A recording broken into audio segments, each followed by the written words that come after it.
अस्सलाम वालेकुम स्टूडेंट्स, आप सुन रहे हैं बायोकेमिस्ट्री चैनल में आसिम अंसारी को। आज का हमारा टॉपिक है level of organization of organisms में organ and organ system level. आज हम ऑर्गन और ऑर्गन सिस्टम लेवल को डिस्कस करेंगे।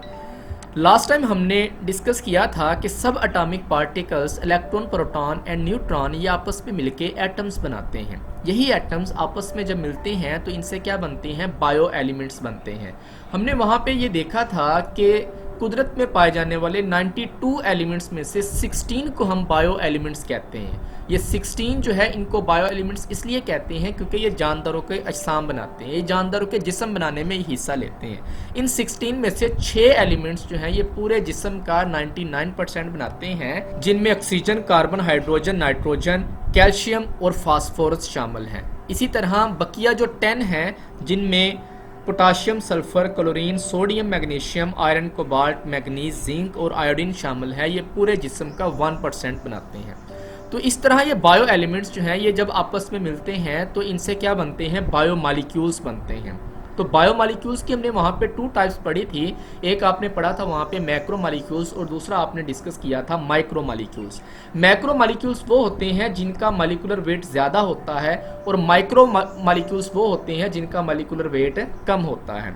उसके बाद हमने देखा था कि यही बायो मॉलिक्यूल्स मखसूस तरह से आपस में जुड़ते हैं तो इनसे क्या बनते हैं, ऑर्गेनेल्स बनते हैं। ऑर्गेनेल्स जब आपस में जुड़ते हैं तो इनसे क्या बनते हैं, सेल्स बनते हैं। उसके बाद हमने टिश्यू लेवल पढ़ा था, वहाँ पे हमने ये देखा था कि मल्टी सेलुलर जानदारों में एक जैसे सेल्स ग्रुप्स की शक्ल में मुनज़्ज़म होते हैं तो इन ग्रुप्स को हम क्या कहते हैं, टिश्यूज़ कहते हैं।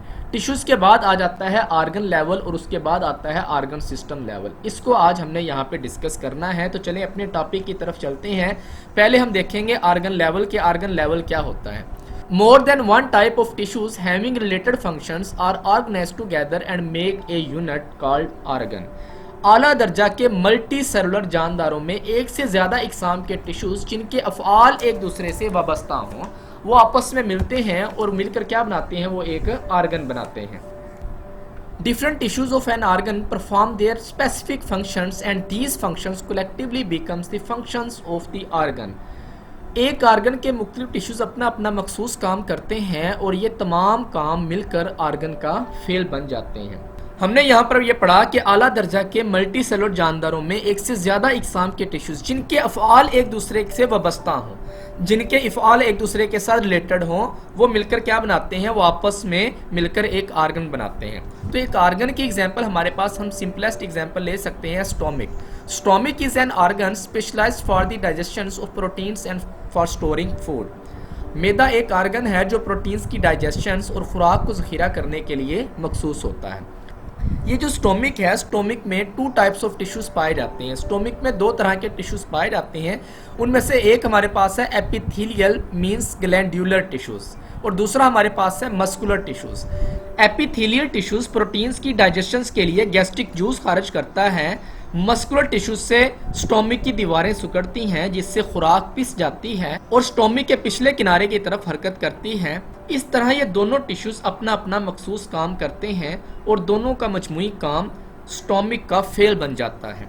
The next level of organisation in multi cellular organisms is the organ system level. Different organs performing related functions are organized together in the form of an organ system. वाबस्ता काम करने वाले मुख्तलिफ आर्गन्स आपस में मुनज़्ज़म होकर एक आर्गन सिस्टम बनाते हैं। एक आर्गन सिस्टम में हर आर्गन अपना मखसूस काम करता है और तमाम आर्गन्स के काम आर्गन सिस्टम के अफ़आल बन जाते हैं। For example, digestive system is an argon system that carries out the process of digestion.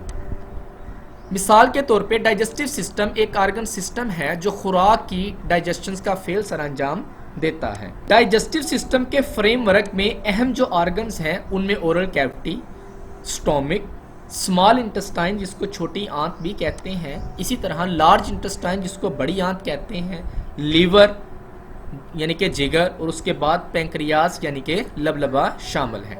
ये तमाम ऑर्गन्स खुराक की डाइजेशन में मदद करते हैं। इस तरह ये तमाम ऑर्गन्स मिलके क्या बनाते हैं, ऑर्गन सिस्टम लेवल बनाते हैं। जानवरों की निस्बत पौधों में ऑर्गन सिस्टम लेवल सादा होता है। इसकी वजह क्या है? इसकी वजह यह है कि जानवरों में पौधों की निस्बत ज़्यादा अफ़आल और सरगर्मियाँ हैं, जिसकी वजह से जानवरों में जो आर्गन सिस्टम लेवल होता है वो ज़्यादा पेचीदा होता है बनिस्बत पौधों के आर्गन सिस्टम लेवल के। क्यों? इसलिए कि पौधों में जो आर्गन सिस्टम लेवल है वो सादा है, इसलिए कि उसके अंदर जो अफ़आल, जो सरगर्मियाँ, जो एक्टिविटीज़ हैं वो बहुत ही कम होती हैं। और जानवरों के अंदर जो अफ़आल और सरगर्मियाँ यानी कि एक्टिविटीज़ हैं वो ज़्यादा होती हैं, ज़्यादा पेचीदा होती हैं, इसलिए जानवरों के अंदर जो है आर्गन सिस्टम लेवल ज़्यादा जो है पेचीदा होता है बनिस्बत पौधों के आर्गन सिस्टम लेवल के। नेक्स्ट इंशाल्लाह हम पढ़ेंगे ऑर्गेनिज्म लेवल, पॉपुलेशन लेवल और कम्युनिटी लेवल।